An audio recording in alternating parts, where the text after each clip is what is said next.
আপনি নিয়ত করে ফেলছেন না যশ খ্যাতি, তো আপনার কিচ্ছু নাই, তো সব শেষ। যশ খ্যাতির নিয়ত সব শেষ।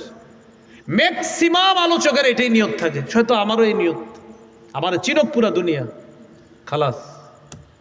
বয়ান কেন করেন? যে আল্লাহর কাছ থেকে সব পামুতে আপনাদের সামনে ওয়াজ করি, আর মানুষ একটু বলবে হে কত ভালো বক্তা, সব শেষ।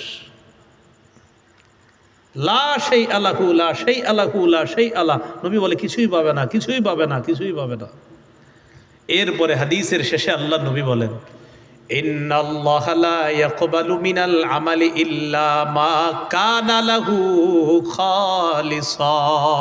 আল্লাহ ততক্ষণ আমল কবুল করেন না যতক্ষণ আমলটা আল্লাহর জন্য একনিষ্ঠভাবে না হয়, এতক্ষণ পর্যন্ত আল্লাহ আমল কবুল করেন না।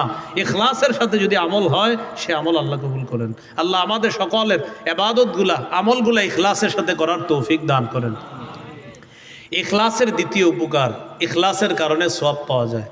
বিবির মুখে যদি খাবার তুলে দেন ইখলাসের সাথে, তাও সওয়াব পাবেন। সুবহানাল্লাহ বলেন। মানে লজ্জা পাইছেন নাকি? আমরা এমন এক যুগে আছি, অন্য মহিলারে 14 বার সালাম দেয়, নিজের বিবিরে সালাম দিতে লজ্জা পায়। মহিলা একটা রাস্তা দিয়ে হাঁটে, হেরে সালাম দেয় এবং খুব ভদ্রতার সাথে, জি জি ম্যাম এদিক দিয়ে না, ওই রাস্তা দিয়ে যান। কিন্তু নিজের মারে সালাম দিবে কয়, আম্মারে কেমনে সালাম দেয় মানুষ? নিজের আব্বাকে সালাম দিতে এটা লজ্জা পায়। অথচ হাদিসে আসছে, দুই মুসলমান সাক্ষাৎ হওয়ার পর যখন মুসাফা করে, গাছের পাতা যেইভাবে ঝরে পড়ে যায়, তাদের গুনাহগুলো এইভাবে ঝরে পড়ে যায়। তো আপনারা আপনার আব্বার গুনাহ ঝরে পড়ে যাবে, এটা কি সবাই চাই না আমরা? তো আব্বারে সালাম দিতে লজ্জা পায়।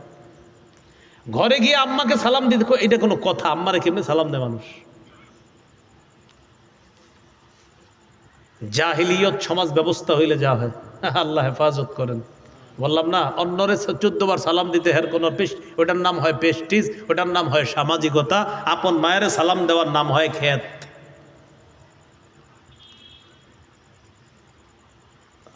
সহিহ বুখারীর বর্ণনা 56 নম্বর হাদিস, সাদ ইবনে আবি ওয়াক্কাস রাদিয়াল্লাহু তাআলা আনহুকে আল্লাহ রাসূল সাল্লাল্লাহু আলাইহি সাল্লাম বলেন, ইন্নাকা লান তুনফিকা নাফাকাতান তাবতাগী বিহা ওয়াজহাল্লাহ ইল্লা উজিরতা আলাইহা।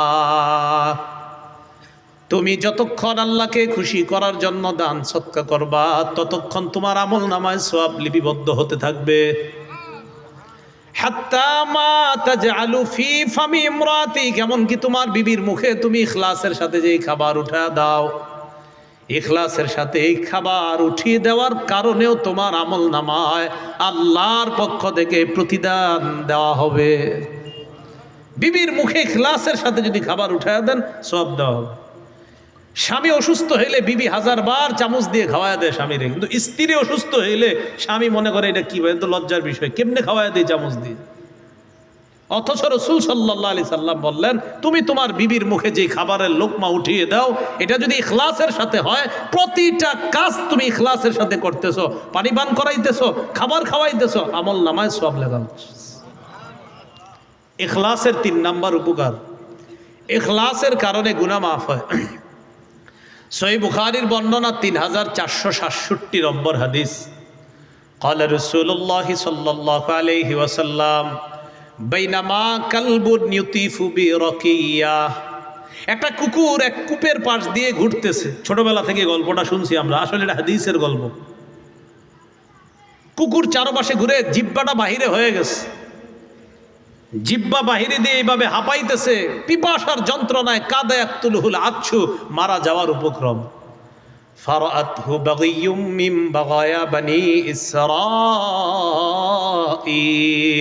বনি ইসরাইলের এক ব্যভিচারিণী নারী সতীত্ব বিক্রি করে বেড়াতো, যে টাকার বিনিময়ে, এমন একজন নারী ওই কুকুরটাকে দেখছে।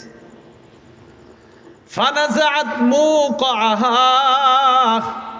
ফাসাকাতহু ফাগুফিরা লাহা বিহি, মায়া লাগছে, ইখলাসের সাথে নিজের মৌজা খুলছে, খোলার পর ওই মৌজা দিয়ে পানিতে ভিজা পানি উঠাইছে, কুকুরকে পান করাইছে। তার অতীতের ভয়ঙ্কর অপরাধগুলো গুফিরা লাহা বিহি, এই ইখলাসওয়ালা একটা আমলের কারণে আল্লাহ সব অপরাধ মাফ করে দিয়েছে। ভুলে গেছেন কয় মাধ্যমে ইবাদত করি? কয় মাধ্যমে? এক নাম্বার কি দিয়ে? অন্তর দিয়ে। নিয়ত কিসের ইবাদত? অন্তরের। ইখলাস কিসের ইবাদত? অন্তরের ইবাদত। একটু বলেন লা ইলাহা ইল্লাল্লাহ, দিল থেকে বলেন। হ্যাঁ, লা ইলাহা ইল্লাল্লাহ, লা ইলাহা ইল্লাল্লাহ। বলেন এই কালিমার বিশ্বাস, বলেন এই কালিমার বিশ্বাস মুখে উচ্চারণের পাশাপাশি অন্তরেও ধারণ করা, এটা অন্তরের ইবাদত। অন্তর দিয়ে আপনি লা ইলাহা ইল্লাল্লাহ, আল্লাহ ছাড়া কোনো ইলাহ নাই, মুখ দিয়ে বলতেছি, অন্তর দিয়েও হ্যাঁ আসলে আল্লাহ ছাড়া কোনো ইলাহ নাই, এই অন্তর দিয়ে যে ইয়াকিন করতেছেন, বিশ্বাস যে আল্লাহ ছাড়া কোনো ইলাহ নাই, আপনার মুখ বন্ধ, অন্তরে বিশ্বাস আল্লাহ ছাড়া কোনো ইলাহ নাই, এটা অন্তরের ইবাদত। দলিল সহিহ বুখারীর 44 নম্বর হাদিস। এই হাদিসের মধ্যে আছে قال رسول الله صلى الله عليه وسلم يخرج من النار من قال لا إله إلا الله وفي قلبه وزن شعيرة من خير أي من إيمان ويخرج من النار من قال لا إله إلا الله وفي قلبه وزن برة من خير ويخرج من النار من قال لا إله إلا الله وفي قلبه وزن ذرة من خير। রাসূলুল্লাহ সাল্লাল্লাহু আলাইহি সাল্লাম বলেন, কারো অন্তরে যদি জব পরিমাণ, কারো অন্তরে যদি গম পরিমাণ, কারো অন্তরে যদি অনু পরিমাণ ঈমান থাকে, বিশুদ্ধ ঈমান, এই ব্যক্তি জাহান্নামে যদি যায়ও, বিভিন্ন অপরাধের কারণে বিভিন্ন মেয়াদে জাহান্নামে সাজা ভোগ করার পর একদিন জান্নাতে যাবে। অন্তরে ঈমান আছে বিশুদ্ধ। তাহলে লা ইলাহা ইল্লাল্লাহ, আল্লাহ ছাড়া কোনো ইলাহ নাই, এটা অন্তর দিয়েও বিশ্বাস করা, এটা অন্তরের ইবাদত। অন্তরের আরেকটা ইবাদত তাওয়াক্কুল করা, ভরসা করা, আল্লাহর উপর ভরসা করা। আল্লাহর উপর ভরসা কাকে বলে? ঘরের গহনা, স্বর্ণ রূপা, অলংকার, ফ্রিজ ঘরের দরজার সামনে রাইখা দরজা খুইলা দিয়ে বলবেন আল্লাহ ভরসা, চোরে চুরি করবে না। হ্যাঁ, এটার নাম কি তাওয়াক্কুল? এটার নাম তাওয়াক্কুল না। সাহাবায়ে কেরাম বললেন হুজুর ঘোড়া ছেড়ে দিন, আল্লাহ ভরসা, আল্লাহ আবার নিয়ে আসবে। নবী বলে তার মানে কি?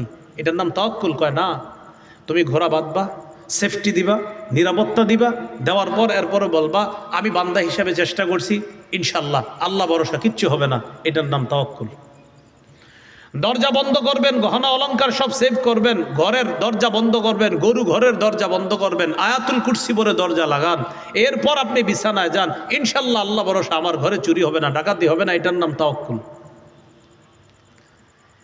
আল্লাহ তাআলা পবিত্র কোরআনে বলেন ওয়ামাইয়া তাওয়াক্কাল আলাল্লাহ, কেউ যদি আল্লাহর উপর ভরসা করে ফাহুয়া হাসবু, আল্লাহ তার জন্য যথেষ্ট হয়ে যায়। ইদানিং আপনার সন্তানরা চাকরি ছেড়ে ঘরে বসে রয়েছে, তার বুঝ এসে গেছে তাওয়াক্কুলের বুঝ এসে যাওয়ার পর ঘরে বসে রয়েছে। কি ব্যাপার, চাকরি বাকরি ছেড়ে দিয়েছিস? আল্লাহ ভরসা। ঠিক আছে আল্লাহ ভরসা, চাকরি ছাড়ছিস কা? ইমাম সাহেবের জিজ্ঞাসা করেন, আল্লাহ ভরসা, আল্লাহ পৌঁছাই দিব খাবার। সহজ সরল মানুষ ইমাম সাহেবের জিজ্ঞাসা করছে, হুজুর আমার ছেলে নতুন করে তাওয়াক্কুল শিখছে। কি তাওয়াক্কুল শিখা চাকরি ছেড়ে দিস? আহা, এটার নাম তো তাওয়াক্কুল না। চাকরি বাকরি করতে হবে, হালালভাবে টাকা উপার্জন করতে হবে, কামাই করতে হবে। আপনার মেয়েটা বিয়ে দেওয়ার জন্য 2-2.5 লাখ টাকা দরকার, আপনি চাকরি বাকরি করে টাকা কামাই করতেছেন, আরও কিছু টাকা শর্ট আছে, এই যে কষ্ট করে টাকাও কামাইতেছেন আর শর্ট হইতেছে, ইনশাল্লাহ আল্লাহ ভরসা, ব্যবস্থা কোনো না কোনোভাবে আল্লাহ করে দিবেন, এটার নাম তাওয়াক্কুল। আপনি হাল ছেড়ে দেন নাই, আপনিও চেষ্টা চালাইতেছেন, আল্লাহর উপর ভরসা করতেছেন, এটার নাম তাওয়াক্কুল। এটা অন্তরের ইবাদত। কয় মাধ্যমে ইবাদত করি? এক নাম্বার কি দিয়ে? দুই নাম্বার মুখ দিয়ে। মুখ দিয়ে ইবাদত করাকে বলা হয় মৌখিক ইবাদত। মৌখিক ইবাদত কি? শ্রেষ্ঠ একটা মৌখিক ইবাদত বলেন তিলাওয়াতুল কোরআন, কোরআন তেলাওয়াত করা। ওলামায়ে কেরাম সারা যারা আছেন এখানে, কারা কারা আজকে কোরআন দেখা তেলাওয়াত করছেন? আছেন কেউ সাধারণদের মাঝে? মাশাআল্লাহ, 1 2 3 4 5 6 7 8 9 10 11 12, মাশাআল্লাহ, হাত নামান। কোরআনের সাথে মহব্বত তৈরি করেন, ভালোবাসা তৈরি করেন। কোরআন এমনভাবে নিয়মিত পড়েন যেন একদিন কোরআন না পড়লে আপনার বড় মায়া লাগে, বড় কষ্ট হয় যে আমি আজকে কেন কোরআন পড়লাম না। সহিহ বুখারীর 5011 নম্বর হাদিস, বারা ইবনে আযিব রাদিয়াল্লাহু তাআলা আনহুর বর্ণনা, কানা রাজুলুন ইয়াকরাউ সূরাতাল কাহফি।